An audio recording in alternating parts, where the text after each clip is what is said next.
எனக்காக அவ கூட பழகாம இருக்கலாம்ல, அவளை வேலையை விட்டு அனுப்பலாம்ல. என்னமோ அவதான் கம்பெனியை தூக்கி நிறுத்துற மாதிரி பேசுறாரு. என்னை விட அவ முக்கியமாயிட்டா, அதான் என்ன வீட்டை விட்டு துரத்துறாரு. ஏய், என்ன சாரு இது?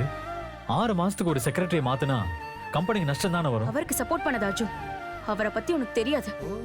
சரியான சாடிஸ்ட். இங்க பாரு சாரு, இந்த விஷயம்லாம் அப்பாவுக்கு தெரிஞ்சா அவர் ரொம்ப வருத்தப்படுவாரு. தெரியுமே, அவர் என்னதான் தப்பு சொல்வாரு. போன இடம் புகுந்த இடம்னு எங்கேயுமே சப்போர்ட் இல்லாம நடு ரோட்ல நிக்கிற. எல்லாம் என் தலை விதி.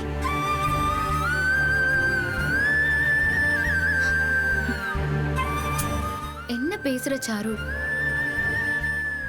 உன் லைஃபை விட எங்களுக்கு வேற எதுவுமே பெருசு இல்ல. அவர் மேல தப்பு இருக்குன்னு தெரிஞ்சா நாங்களே முன்ன நின்னு கேப்போம். ஆனா அவரே உன்கிட்ட மன்னிப்பு கேட்க வரும்போது என்ன பேச சொல்ற? சாரு, கல்யாணம் முடிஞ்சதும் நீ உன் வீட்டுக்கு போகணும். எந்த பிரச்சனையும் பண்ணாம விக்ரம் கூட சந்தோஷமா வாழணும். அதுக்கு அவர் அந்த பொண்ணை வேலையை விட்டு நிறுத்தணும். அது நடக்காம நான் அந்த வீட்டுக்கு போக மாட்டேன்.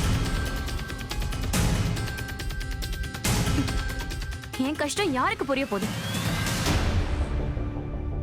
நீங்க சொல்லுங்க. அண்ணன் தினம் ஒரு பொண்ணு கூட ஊர் சுத்திட்டு உங்ககிட்ட போய் சொன்னா உங்களுக்கு எப்படி இருக்கும்? கொஞ்சமாச்சும் ஏன் பக்கம் நில்லுங்க. அப்பதான் ஏன் பக்கம் இருக்கிற நியாயம் உங்களுக்கு புரியும்.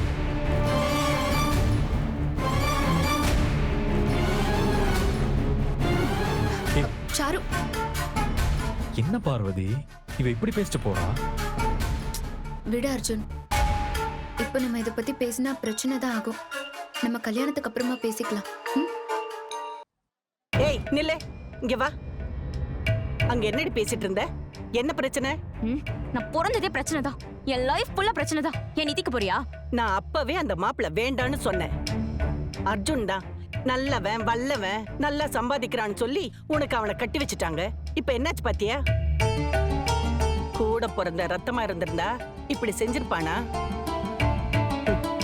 நீ இன்னும் அவன் அண்ணான்னு சொல்லி அவன் பேச்சை நம்பி ஏமாந்துகிட்டே இருக்க. எப்பதான் உனக்கெல்லாம் புத்தி வரப்போகுதோ தெரியல. பாட்டி, நீ வேற சம்பந்தமே இல்லாம பேசி வெறுப்பேத்திட்டு இருக்காத. உனக்கு ஒண்ணும் தெரியாது. ஏய்,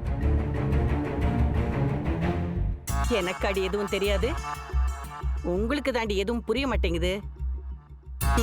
நான் பெத்ததுதான் அப்படி இருக்குன்னா அவ பெத்ததும் எல்லாம் அப்படியே தான் இருக்குங்க. என் பேரம்பேத்தியோட லைஃப கெடுத்துட்டு அவன் மட்டும் நல்லா வாழ்ந்துட்டு இருக்கான்.